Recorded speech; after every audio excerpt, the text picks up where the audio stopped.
얘의 눈금이 얼마일까? 일단 누가 많이 측정돼?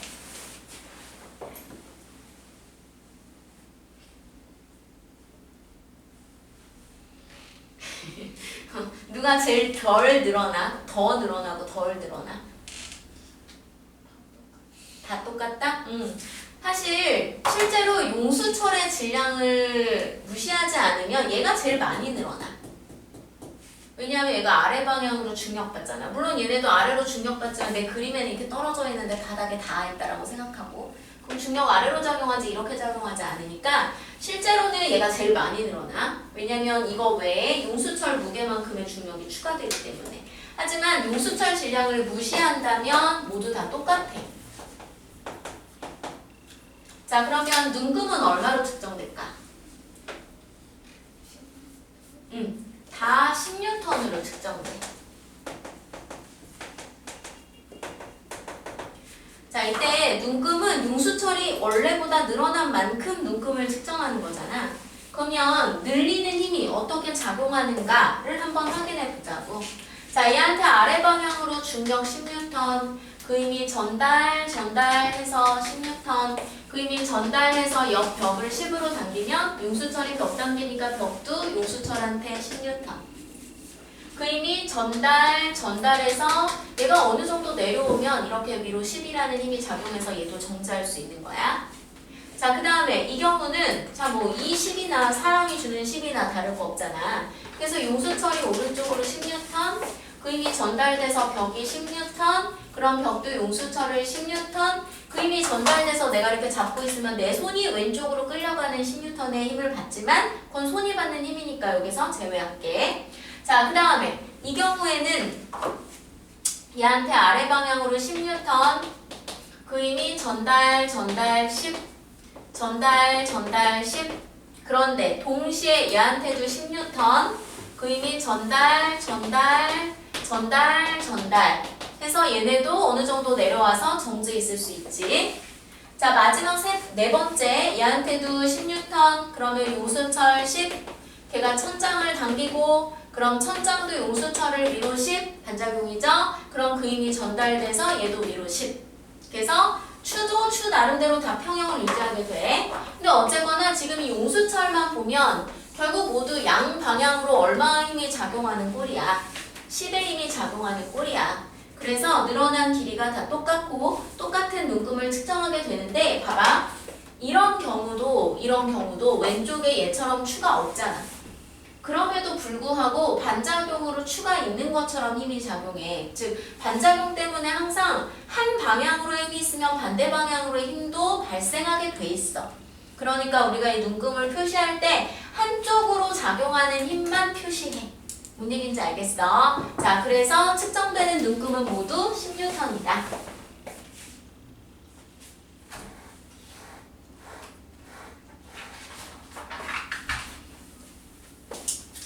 자, 그러면 다음 페이지로 갑시다. 자, 다음 페이지에 보면 자연계에 작용하는 기본적인 힘. 그러니까 우리가 힘 되게 종류 많잖아. 중력도 있고, 수직항력도 있고, 전기력도 있고, 자기력도 있고, 탄성력도 있고, 마찰력도 있고. 근데 그걸 다 통합해서 보면은 결국에는 4개의 힘밖에 없다는 얘기야.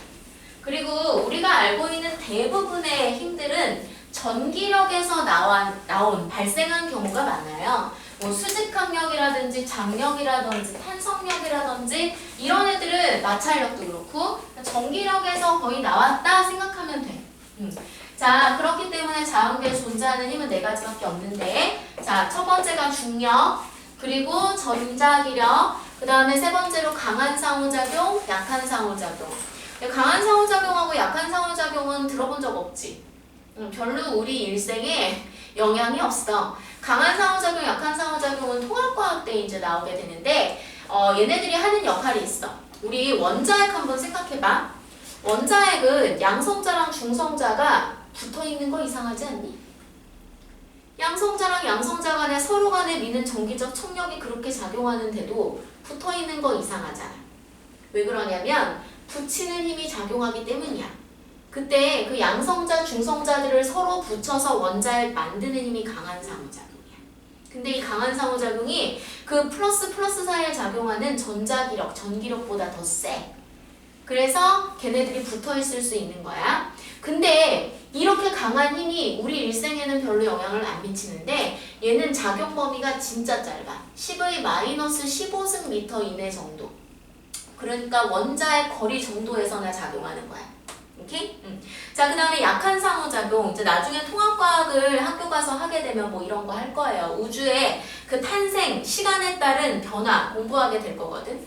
뭐 처음에는 쿼크하고 전자만 있던 상태에서 쿼크들이 뭉쳐가지고 양성자, 중성자 되고 또 걔네들이 뭉쳐가지고 수소 원자핵, 헬륨 원자핵 되고 거기에 이제 느려진 우주가 식어가면서 전자가 또 붙어가지고 원자가 형성되고 이 과정을 공부하게 될 거거든. 근데 우주가 처음에 빅뱅에 의해서 확 뜨거울 때는 중성자랑 양성자가 서로 계속 변환이 되게 자유롭게 일어났어.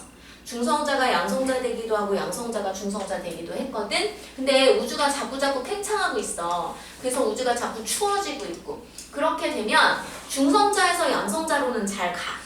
근데 양성자에서 중성자로는 잘 못 가. 왜냐면 양성자보다 중성자가 좀 더 질량이 커. 질량이 커진다라는 건 에너지를 흡수해야 된다라는 건데 우주가 뜨거울 때는 흡수가 가능했거든. 근데 우주가 차가우니까 흡수를 못하는 거야. 어떤 특정한 상황이 안 되면. 그래서 중성자에서 양성자로만 이제 자꾸 변환이 일어나게 되는데 어쨌거나 그렇게 중성자가 양성자로 양성자가 중성자로 변화시키게 하는 힘이 바로 약한 상호작용이야. 얘도 중력보다는 힘이 세거든. 그치만 우리 일생엔 하등의 역할이 없어요. 왜냐? 얘도 10의 마이너스 18제곱미터 이내 제일 짧게 작용해. 그렇게 짧은 거리 안에서나 작용하거든. 자, 그래서 결국 우리 일생에 영향을 주는 건 중력과 전자기력밖에 없다라고 얘기할 수 있어. 자, 그러면 첫 번째 중력. 자, 이걸 또 다른 말로는 뭐라고 하니? 난류 인력이라고 하죠. 만물의 있을 유자, 끌어당길 인자. 만물에 존재하는 끌어당기는 힘. 자, 이거 누가 발견했어? 뉴턴이 발견했잖아. 사과나무에서 사과가 떨어지는 걸 가지고 저 사과가 왜 떨어졌을까? 지구가 끌어당기는 힘이 있어서 떨어졌다. 이렇게 생각했잖아. 근데 사실은 중력은 이거에서 끝이 아니라 중력은 보편적인 힘이다라는 것까지 발견을 한 거야. 그러니까 지구가 사과한테 힘을 작용했는데 그럼 지구랑 사과는 뭐가 그렇게 대단해서 걔네끼리만 이렇게 끌어당기는 힘이 작용해? 사실은 지구와 지구 주변에 돌고 있는 달 사이에도 끌어당기는 힘이 작용하고 결국에는 그러다 보면 질량을 가지고 있는 애들은 다 지구와 사과처럼 뭐 할 수 있다? 끌어당길 수 있다라고 주장하는 거야. 자, 이때 질량 M1의 물체와 질량 M2의 물체 얘네 사이의 질량 중심 간 거리를 R이라고 했을 때 이때 이 중력 만류인력 이런 식이야. A가 B를 끌어당겨. 근데 그럼 A만 B를 끌어당겨? 작용 반작용에 의해서 B도 누구를? A를 끌어당겨. 그래서 작용 반작용에 의해서 인력이 되는 거야. 자, 이때 이 A와 B가 받는 그 만류인력, 중력은 질량이 원인이야. 그래서 질량의 고배는 비례하고 모든 힘이 그래. 거리가 멀어지면 힘이 약해져. 거리의 제곱에는 반비례하더라. 그리고 이들을 연결짓는 상수는 뉴턴이 얻어낸 건 아니고 이후에 뭐 한 100년 정도 흘러가지고 욜리랑 캐빈디시라는 사람이 실험해가지고 얻어낸 거야. 그거 우리가 만류인력 상수, 중력 상수 G라고 하죠. 자, 이거 힘이니까 단위 뭐? 뉴턴. 그럼 봐봐. 이 힘은 A가 받는 힘을 얘기하는 거야? B가 받는 힘을 얘기하는 거야? 합한 힘을 얘기하는 거야?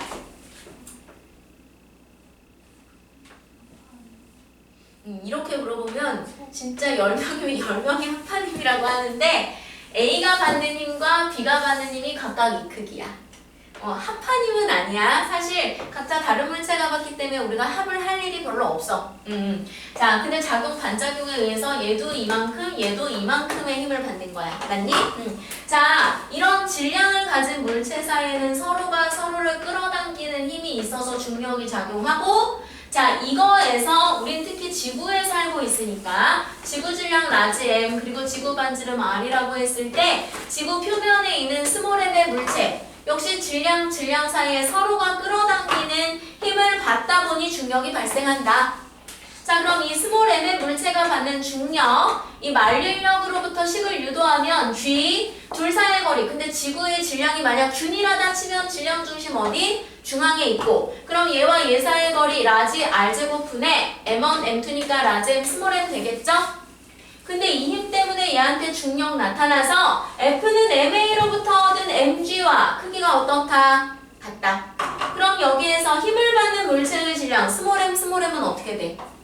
소거되지. 자, 그래서 지구 표면에서의 중력 가속도 G는 라지 G, R제곱분의 지구 질량 라지 M 되는 거고, 자, 이 안에 지금 힘 받는 물체의 질량 스몰 m 들어있어? 안 들어있어? 안 들어있잖아. 그러니까 힘 받는 질량과는 뭐하다? 무관하다.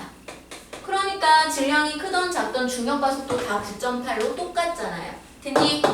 그래서 동일하다라고 얘기할 수 있어. 여기까지의 가정. 자, 그 다음에 아래 빗면에서의 중력분해. 사실 이걸 내가 넣을까 말까 엄청 고민했는데, 왜냐하면 완자에는 없고, 근데 EBS에서 나온 교재에는 이게 있어. 근데 이 교과 과정은 사실 EBS대로 따라가는 게 맞기는 한데, 아직 지금 올해가 첫 고3이고 아직 모의고사가 안 나온 상태라 아직 범위가 어디까지가 확실한지를 몰라요. 그러니까 이렇게 있으면 여기에서 이렇게 항목 하나는 안 들어있을 수도 있어요. 현재 교육과정에. 근데 이게 있을 수도 있어서 넣었어. 그리고 학교 내신 같은 경우에는 사실 학교 마음이야. 공통의 범위는 있기는 한데 좀 더 하시는 선생님들이 있어요. 그래서 뭐 혹시 모르니까 넣었어. 자, 이렇게 빗면에 스몰 m의 물체를 놨어. 마찰은 없다고 할게. 그럼 이 물체 어떻게 될 거냐면 빗면 아래로 이렇게 미끄러지겠지? 자, 이렇게 빗면 아래로 미끄러지게 하는 거 무슨 힘 때문이야? 중력 때문이야. 근데 언제나 중력은 연직 아래로 작용해서 이렇게 mg 작용한다라고 할 수 있지. 그런데 얘가 이렇게 면 뚫고 내려가진 않은 거 아니야. 왜냐하면 이 면이 얘를 받쳐주는 수직항력이 있으니까. 그래서 수직항력 때문에 이 중력이라는 힘은 효과가 두 갈래로 분해가 돼. 자, 어떤 식이냐면 빗면 나란한 방향으로의 힘과 빗면 수직한 방향으로의 힘으로 이렇게 효과가 분해가 돼. 요거 두 개 합성해서 대각선 mg 되는 거야. 우리 중학교 때 평행사변형법으로 힘 합성하는 거 했었죠. 자, 그럼 봐봐. 그럼 여기에서 특히 mg가 분해된 힘, 요 힘 때문에 이 물체는 이건 지금 작용점을 내가 얘한테 뒀기 때문에 스몰 m의 물체가 받은 거야. 근데 봐봐. 면이 이렇게 있는데 물체가 아래로 힘을 받으니까 물체가 면을 뭐 하게 되겠어? 누르게 될 거 아니야? 그래서 얘가 이 면을 이렇게 눌러줘. 그러면 면도 얘를 받쳐주는 무슨 힘? 수직항력 발생하게 되는 거지.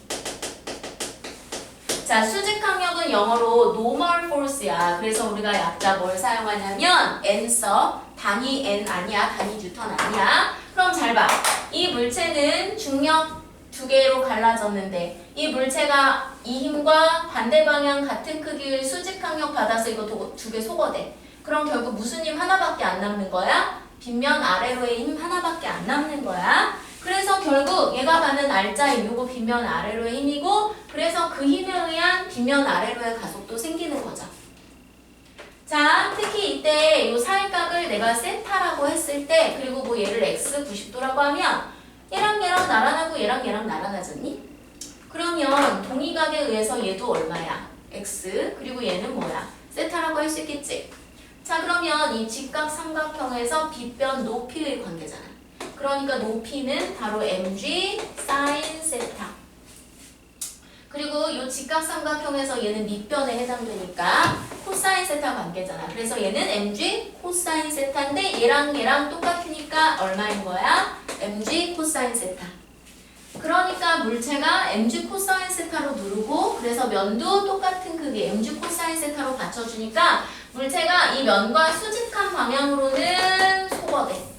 받는 힘이. 그래서 얘가 두 갈래로 나뉘었는데 이건 소거돼서 mg 사인 세타 하나만 남아서 그게 R자임이니까 미끄러지는 방향으로 가속도 생기는 거고 이때의 가속도는 결국 얘가 받는 R자임 MA야.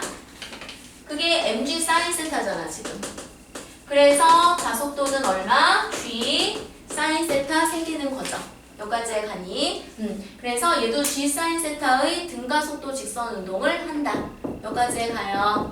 자, 그래서 빗면에서의 중력 분해. 자, 그 다음에 아래 전자기력. 전기력이라고 생각해. 자, 전기력은 저 만류력하고 식이 거의 동일하게 나타나지. 자, 전기력은 대전체와 대전체 사이에 작용하는 힘으로. 자, Q1의 전하력을 가지고 있는 A와 Q2의 전하력을 가지고 있는 B. 이들 사이의 거리를 R이라고 했을 때 이때 대전체 사이에 전기력 나타나는데 다만 전기력은 만류력과는 다르게 방향이 두 방향으로 나타날 수 있지. 자, 같은 전하면 A가 B를 밀고 B도 A를 밀어서 청력의 관계로 나타날 수도 있고 반대 전하면 A가 B를 당기니 B도 A를 당기는 인력의 관계로 나타날 수도 있어. 자, 어쨌거나 힘의 크기 F는 자, 전하 때문에 생기는 거라 전하량의 곱에 비례하고 모든 힘이 거리가 멀어지면 작아져. 그래서 거리의 제곱에 반비례하고 이들을 연결짓는 상수는 K라고 쓰고 이 식을 얻어낸 사람이 바로 프랑스 과학자 쿨롱이라는 사람이라 이 식 자체를 쿨롱 법칙이라고 하고 얘를 쿨롱 상수